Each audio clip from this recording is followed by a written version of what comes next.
भोसले व श्रीमंत छत्रपती शिवेंद्रराजे भोसले आणि भाजपच्या माध्यमातून आम्ही इलेक्शन लढवून आज आम्ही इथं नगरसेवक नगराध्यक्ष म्हणून आज पदाधिकारी म्हणून इथे बसलो आहे. तर हे होत असताना आता जो परवा दिवशी जो इन्सिडेंट घडला म्हणजे 4 दिवस झाले की आपला डेपो पेटतोय, डेपोला आग लागलेली आहे. ही विझवण्यासाठी आमचे सगळे कर्मचारी म्हणजे आरोग्याचे असू दे किंवा अग्निशामक दलाचे असू दे, आम्ही पदाधिकारी असू दे, उपाध्यक्ष परत आमचे सर्व सभापती रात्रंदिवस प्रयत्न करतोय आणि हॅट्स ऑफ आहेत आमच्या अग्निशामक दलाला की जे एवढ्या दुरात शेजारी उभं राहिलं तर तुमच्याचे पत्रकार आहे त्या विचारात गेलो होतो तर शेजारी उभा असताना माणूससुद्धा दिसत नाही. तीच परिस्थिती खालची जी गाव आहे सोनगाव, जहाजवाडी यांना ती लोकंसुद्धा तिथनं शिफ्ट होऊन शहरात काय काय राहिलं पै पाहुण्यांकडे गेली. एवढी भयावह परिस्थिती अशी निर्माण झालेली आहे आणि ही आरोग्याची जे आरोग्याशी खेळल्याने झालेलं आहे. तर इथं साधारण काम करते जी कंपनी आहे त्याच्याकडं आपण बायो मायनिंग किंवा इतर गोष्टीचं सगळ्याचं जबाबदारी दिलेली आहे. ही साधारण 21/12/2021 साली त्यांचे ॲग्रीमेंट झालेले आहे. ही Ecosave private limited Indore police Sisodia असे जे कंपनी आहे त्याला वर्गवाढ 23 तारखेला झालेली आहे 21ला. त्यानंतर त्यांनी एक वर्षभर 9 महिने असं काम केल्यानंतर शिवानंद बायोटेक एजन्सी पुणे यांच्याशी इंटरनल एक करार केलेला आहे. असं हे करार असताना काल ही जी परिस्थिती आरोग्याचा सगळा धोका निर्माण झाल्यानंतर 2-3 दिवसानंतर काल आम्ही रात्री 9 वाजेपर्यंत इथं नगरपालिकेत होतो, सीओ होते, आमचे सर्व पदाधिकारी होते. हे बसून असा निर्णय झाला की बाबा ह्यांच्यावर कारवाई झाली पाहिजे. कुठल्या परिस्थितीत कारवाई आहे, जे लोकांनी आमच्यावर विश्वास दाखवला आणि आम्हाला इथं जबाबदारी निवडून दिली आणि इथं बसवले तर त्यासाठी आम्ही त्यांच्यावर गुन्हा दाखल केलेला आहे आणि इथून पुढे सुद्धा जे आमचं नुकसान झालेलं आहे याची पूर्ण वसुली ही त्यांच्याकडनं करणार आहे. आणि ही गोष्ट करत असताना आम्ही कोणाचीही जय केली जाणार नाही, त्यात कुठल्याही कोणालाही त्यातनं सोडणार नाही. हे करत असताना आपलं हे लक्ष असं पण लक्षात आलं की आमचेच काही कर्मचारी आहेत ते सुद्धा कामात हलगर्जीपणा करतात की आम्ही ह्या 4 दिवसाच्या ह्यात आम्ही ड्युटी लावल्या होत्या. त्यात संपाळ म्हणून ज्या आमच्या आरोग्य निरीक्षक आहेत त्यांनी सुद्धा कामात कुचराई केली. आम्ही जी ड्युटी लावली होती तिथं कारण की तिथं माणूस थांबायला पाहिजे आणि तिथं नियोजन करायला पाहिजे. हे करत असं सुद्धा त्यांनी निम्म्यातनं निघून आल्यानं धूर सहन होत नाही त्यासाठी त्यांना सुद्धा आम्ही कारवाईला आपण नोटीस काढलेली आहे. तसेच आपले जे आरोग्य निरीक्षक जे आहेत जे ह्या आरोग्य विभागाचे प्रमुख आहेत राकेश गरियन यांना सुद्धा कारवाईला आपण नोटीस काढलेली आहे. ह्या कोणालाही सोडलं जाणार नाही एवढंच सांगतो. इकोसेव प्रायव्हेट लिमिटेड ज्या कंपनीबरोबर नगरपालिकेचं ॲग्रीमेंट झालेलं आहे त्या कंपनीवर आम्ही गुन्हा दाखल केला.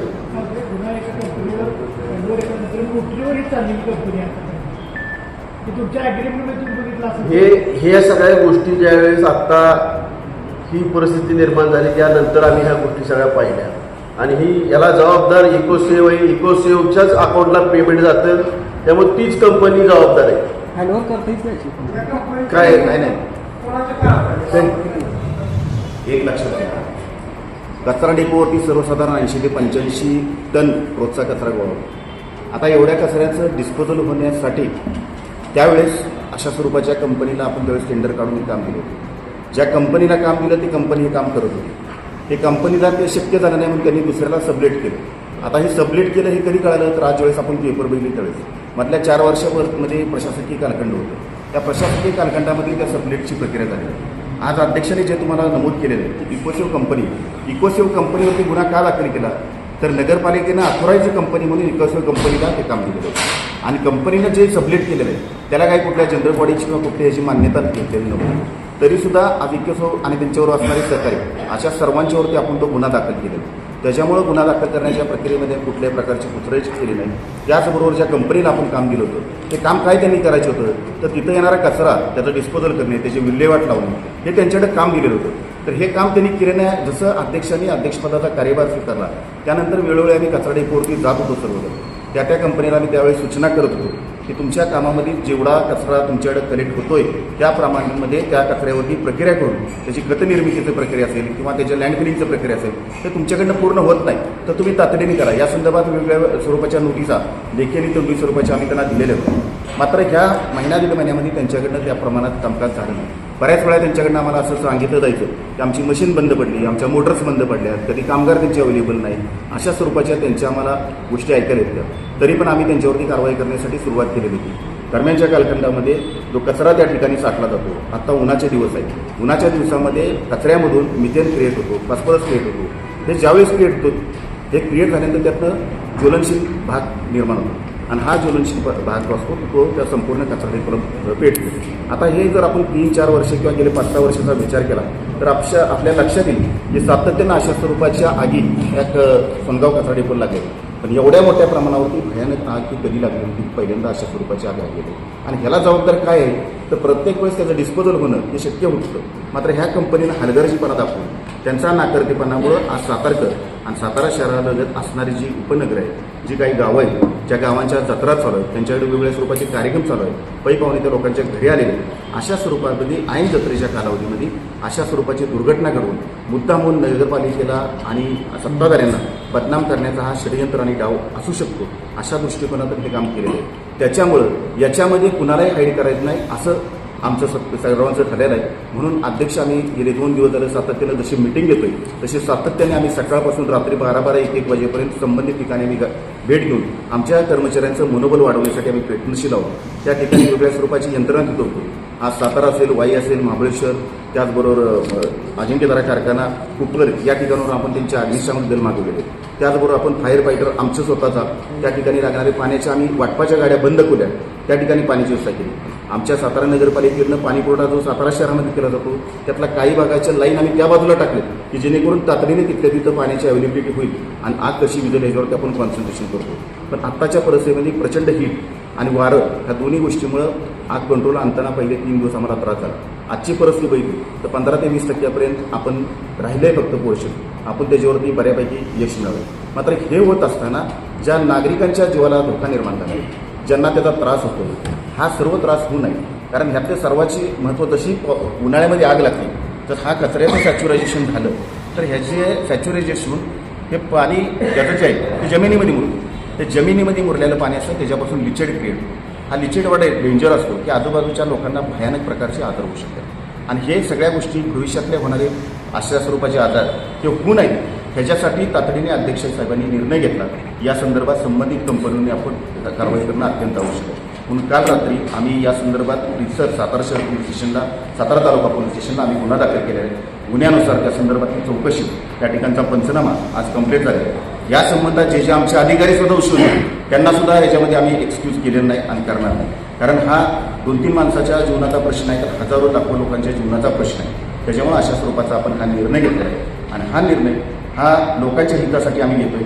यापुढं अशा स्वरूपाचे नगरपालिकेच्या कुठल्याही सातारा शहरातील नागरिक आमचा केंद्रबिंदू आहे. त्याच्या जीविताशी अशा स्वरूपाचा कुठलंही जर तुम्ही कर्तव्यात कसूर केली अधिकारी असेल तर किंवा कुठल्याही एजन्सीनं अशा स्वरूपाचं चुकीचं काम केलं तर आम्ही त्याला पाठीशी घालणार नाही. आम्ही त्याच्यावरती जरूर योग्य ती कारवाई करू. कारण सातारचा नागरिक हा आमचा केंद्रबिंदू आहे हे आमच्या दोन्ही नेत्यांनी आम्हाला सांगितलं आहे आणि त्या केंद्रबिंदूला कुठल्याही प्रकारचा धक्का बसणार नाही याची आम्ही निश्चित रूपाने काळजी घेऊ. 4 वर्ष साहेब तालुका पोलीस स्टेशनला फौजदारी स्वरूपाचा गुन्हा दाखल केलेला आहे. मात्र नगरपालिकेचं कोट्यावधी रुपयाचं नुकसान झालेलं आहे. तुम्ही ते नुकसान भरपाईसाठी कोर्टात नुकसान भरपाईचा दावा त्या कंपनी पुणे सिसोदियावर दाखल करणार आहात. ज्या पद्धतीनं आम्ही शहर पोलीस स्टेशनला गुन्हा दाखल केला त्या पद्धतीनंच कालच त्या कंपनीला नोटीस आम्ही इश्यू केलेली की या संदर्भातली तुमच्यावरती कठोर कारवाई का करण्यात येऊ नये आणि या संदर्भातलं आमचं लिगल डिपार्टमेंट काम करतंय. तातडीनं आम्ही 2 दिवसामध्ये त्यांना अशा स्वरूपाची कॉम्पेन्सेटरी कॉस्टची आम्ही नोटीस सुद्धा दाखल करून देतोय त्यांना आम्ही आणि त्याच्यावरती पुढची कारवाई करणार. कालच आपण नोटीस तळं त्यांनी करायला पाहिजे होतं, तिथं तळं नाही लिचेड तळं नसतं. लिचेड हा एक द्रव असतो तो बाहेर पडतो जो पावसाळ्यामध्ये पाण्यातून जमिनीमध्ये मुरतो आणि तो 150-200 मीटरपर्यंत खाली जाऊ शकतो. हा द्रव आहे. पण त्याने काय काय दिलं होतं आपण ॲग्रीमेंटमध्ये? ॲग्रीमेंटमध्ये त्याला कचऱ्याची विल्हेवाट लावणे, कचरा डिस्पोजल करणे, कचरा व्यवस्थितरित्या तिथं ठेवणे, अशा स्वरूपाचं त्याला जबाबदारी आपण दिली. कलम कुठली लावली? दाखल नाही झाले. दादा, तुम्ही पण दाखल केली तक्रार का? केली मला दाखल नाही झालं. तक्रार केली. हे काय दाखल काय? आता आपण पंचनामे करायला चालू केलेले आहेत. त्यात आपले जी मशिनरी आहे किंवा लाईटचा विषय, CCTV कॅमेरे, परत रस्ता आहे, आपल्या सोलार सिस्टीमला सुद्धा त्याचं नुकसान पोचलेलं आहे. अशा बऱ्याच गोष्टी आहेत. परत आपला होणारा जो खर्च आहे, ह्या 4 दिवसात आपला नगरपालिकेचा जो त्याच्यावर झालेला खर्च आहे, ह्या सगळ्याची वसुली त्याच्याकडनं केली जाणार आहे. त्याचं डिपॉझिट जप्त होणार आहे, त्याची बिलं कुठलीही अदा केली जाणार नाहीत आणि त्याच्याकडनं जेवढं आपलं नुकसान झालेलं आहे हे सगळं वसूल करण्यात येईल. हे आम्ही सगळ्यांच्या वतीनं सांगतोय. अध्यक्ष, सोलर सिस्टमचा विमा होता का? नाही, अजून ती बघितलं नाही. मग तरी एवढा खर्च कसा काय झाला त्याच्यावर? चालूच नाही. तरी एवढा खर्च का त्याच्यावर झाला? सोलर सिस्टम संदर्भात जी सोलर सिस्टम त्या ठिकाणी बसलेले आहे, या संदर्भातली सर्व माहिती आम्ही आता उपलब्ध करून घेतलेली आहे. सोलर सिस्टम किती डॅमेज आहे याचा सुद्धा आराखडा डिपार्टमेंट करून आम्ही घेतो. सोलर सिस्टीमसाठी जी परमिशन आपल्याला लागते स्टेट गव्हर्नमेंटकडनं, ती परमिशन अद्याप प्राप्त झाली नसल्यामुळे आपल्याला ती चालू करता आलेली नाही. सोलर सिस्टीम लवकरात लवकर आम्ही चालू करणार आहोत, कारण त्याच्यावरती कचरा डेपोचं बरंचसं तिथलं काम तिथलं होणार आहे.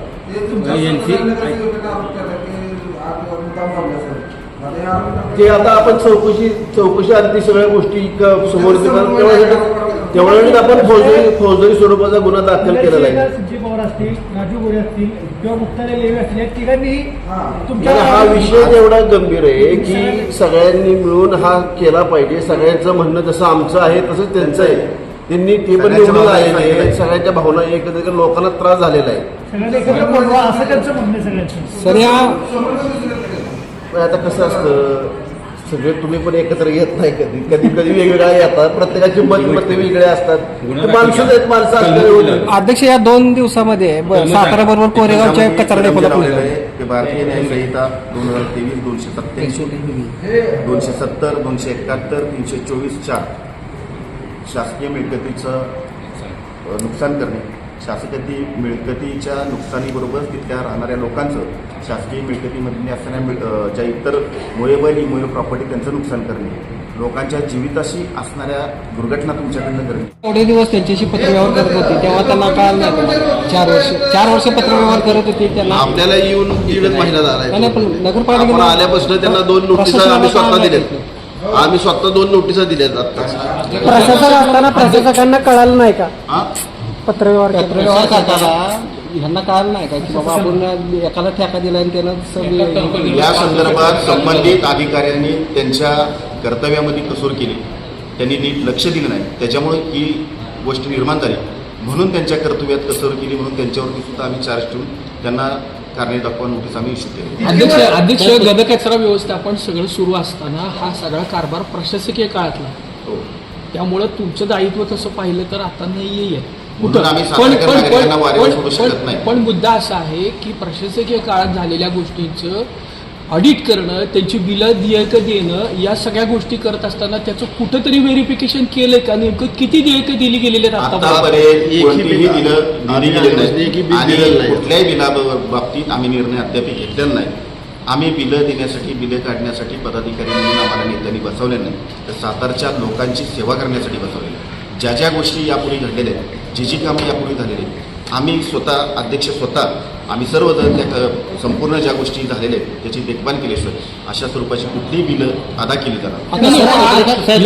करार सुरू झाल्यापासून ते आतापर्यंत नेमकं किती बिलं दिली गेलेली आहेत? कारण की मुद्दा असा आहे की साधारणतः लाख ते 12 लाखापर्यंत पैसे दिले गेलेले आहेत असं आपण समजतं. या सगळ्या गोष्टीचं ऑडिट करणार आहे की जे प्रशासकीय काळात जे काय काय झाले या गोष्टीचं आता ह्या अनुभवावरनं आम्ही या सगळ्या गोष्टीचं ऑडिट करू लवकरात नाही, बरोबर आहे, तुम्ही आता करणार आहे, मात्र तुमचा हा दोषच नाहीये, तुमचं दायित्व आहे, मान्य केलं. आता तुम्ही दायित्व आहे. आपण लोकांनी आपल्या साताऱ्याचे आम्हाला निवडून दिलेलं आहे, पण दोन्ही महाराजांनी आम्हाला दिले, पक्षांनी दिलेलं आहे. पण ज्यांनी हे काम करणं गरजेचं होतं. आज सगळी गावं वेठी धरली, आज पालिकेची व्यापार करायचा प्रयत्न सुरू झालेला आहे. जे ह्यात इन्व्हॉल्व असतील, जे ह्या जबाबदार असतील, ह्या प्रत्येकावर कारवाई होईल ह्याची मी तुम्हाला साताराकरांच्या वतीनं तुम्हाला आश्वासन देतो. अध्यक्ष आता जे आग विझवायचं चालू आहे जो खर्च आहे तो तुमचं काय नगरपालिकेचा का त्यांना आपण नगरपालिका खर्च करतोय. मागाशीच तुम्हाला सांगितलं की ह्याच्या पै आणि पै ही कंपनीकडनं वसूल केली जाईल.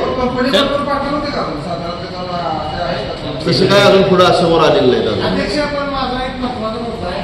असं आता ओला कचरा सुका कचरा वेगळा जात नाही.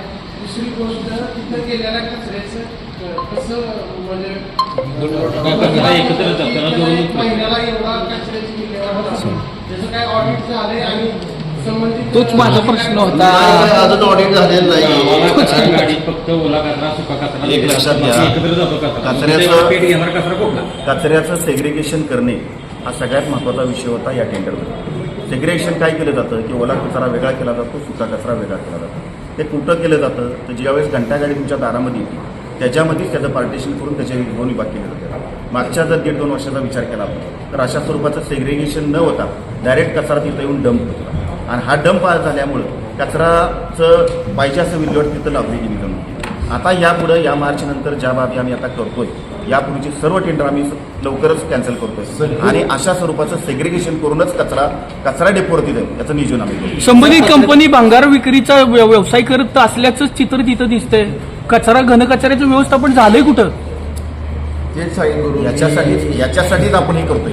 हा जी गुन्हा दाखल करतोय की त्या कंपनीनं नक्की काम काय केलं. गेल्या आमचा जर कालखंड बघितला 28 तारखेला अध्यक्षांनी चार्ज घेतला. 65-66 दिवसामधल्या या संपूर्ण कालखंडामध्ये फक्त कचरा हा विषय नव्हता तर पाण्याचा विषय होता, शहराचा नवीन आराखड्याचा विषय होता. असे वेगवेगळे विषय आम्ही सातत्यानं सामोरं जातो. दोघे आम्ही 9-9:30 वाजता नगरपालिका संध्याकाळी 7-8 वाजेपर्यंत हेच प्रत्येक डिपार्टमेंटचे आम्ही आढावा घेतोय. प्रत्यक्ष त्या जागेवरती आम्ही दोघेही जातोय. त्या डिपार्टमेंटचे सभापती आमच्यावर असतात, त्या विभागातले नगरसेवक बरोबर घेऊन जातो आम्ही. का तर लवकरात लवकर ह्या सगळ्या गोष्टीतून आपल्याला पुढे जायचं. त्या ग्रामस्थांचं आता म्हणणं असं आहे की त्यांना धुराचा प्रचंड त्रास होतोय, आरोग्याचा प्रश्न निर्माण झालेला आहे, प्रदूषण तर झालेलं दिसतंय आपल्याला. त्याच्या अनुषंगाने तुम्ही गावांशी त्या काही बोललाय, त्यांची मिटिंग घेतली? आम्ही सातत्यानं त्या लोकांशी कॉन्टॅक्टमध्ये आहे. आम्ही CS ला पण त्या दिवशी आम्ही फोन करून खालच्या DHO ला सुद्धा आम्ही तसे CS नी आदेश केलेले तिथं उपलब्ध समजा इमर्जन्सी काय उद्भवली, कोणाला श्वासाचा त्रास झाले किंवा काय झालेलं अशा वेळेस ॲम्ब्युलन्स तिथं लगेच उपलब्ध करून दे असं CS सरांनी आम्हाला जे त्रुटी सांगितलेली की आमची चर्चा झाली तरी DHO ला तसे आदेश पण केलेले आहेत. त्या दृष्टिकोनानं सुद्धा आम्ही काम करतोय. इकडं आग विझवायचं काम करतोय, इकडं कायदेशीर कारवाईचं काम करतोय. आम्ही गेले 3 दिवस झाले रोज पोलीस प्रशासनाचं सहकार्य घेतलं. पण पहिल्या दिवशी फार ट्रॅफिकचा विषय झाला होता कारण समोर गाड्या दिसत नव्हत्या. पोलीस प्रशासनाचं पण आम्हाला चांगलं सहकार्य मिळालं. काल सुद्धा रात्री 11 वाजेपर्यंत, कारण की काल आम्ही दिवसभर जरा काल आठवल्यानंतर काल आम्ही दिवसभर आम्ही नाश्ता सुद्धा इथंच केलाय कमिटी हॉलला. आम्ही घरी पण गेलो नाही. तर 6-6:30 पर्यंत आम्ही पहिलीच वर्कआउट करत होतो काय झाले काय नाही. संध्याकाळी 9 वाजता आमचं सगळं फायनल झालं. त्यानंतर आमचे अधिकारी जाऊन गुन्हा 11 वाजता रात्री 11 वाजता नोंद झालाय. मला सर एक साधा प्रश्न म्हणून काही योजना आहे का भविष्यात अशी घटना करून त्याच कंपनीला परत तुम्ही कॉन्टॅक्ट देणार का? ऐका ना ह्या बाबतीत अध्यक्ष एक सिंपल सवय आहे की पत्रकाराचं काम आहे की प्रशासनाचं असेल किंवा ह्याच्यामधले जे काही लूप होते बाहेर काढण्याचं काम होतं. तुमच्या कचरा डेपोमध्ये कुठल्याही पत्रकाराला एंट्री नव्हती किंवा ठेकेदाराची परमिशन घेतल्याशिवाय जायचं नाही असं सांगितलं जायचं. अशी काय परिस्थिती आहे किंवा नगरपालिकेचा असा नियम आहे का की पत्रकार कचरा डेपो जाऊ शकत नाही, अमुक व्यक्तीची परमिशन घ्यावी लागते? आमच्या तुम्हाला आता अनुभव असेल. मी मागे 1 वेळा गेलो तसं काही प्रॉब्लेम आला नाही. आम्हाला सोडत नाही. अच्छा, हा काय असा सेन्सिटिव्ह भाग नाही. नाही हा आम्ही गेलो एक्सक्लुझिव्ह भाग नाही. तो तुम्हाला सर्वांना आलं. सातारा नगरपालिकेचा असा कुठलाच भाग नाही की जिथं नागरिक पत्रकारच काय नागरिक सुद्धा तिथं जाऊ शकतो आणि तो व्हेरीफाय करू शकतो. सर आता तिथं धुराचं एवढं प्रमाण मोठं आहे की शेजारच्या गावाला त्रास होतो, पण तिथं तुमचे कर्मचारी जे काम करतात त्यांना मास्क नाही काय नाही ते तसेच काम करतात. त्यांच्या जीविकाचं मास्क दिलेले पण काय त्यांच्याकडे काहीच नाही. मास्क काय होतंय की गुडवर आपल्या आत दूर फिरतोय. औषध ते धुरीत काम करताना त्यांना आपले जे आहे जे कामगार आहेत म्हणजे आपल्या अग्निशामकचे त्यांच्याकडे प्रॉपर ते मास्क आहे. पण बाकीच्यांना आपण जे रेग्युलर मास्क वापरतो काय होते तर आम्ही स्वतः आम्हाला अनुभव आम्ही शेवटी मास्क काढून टाकले.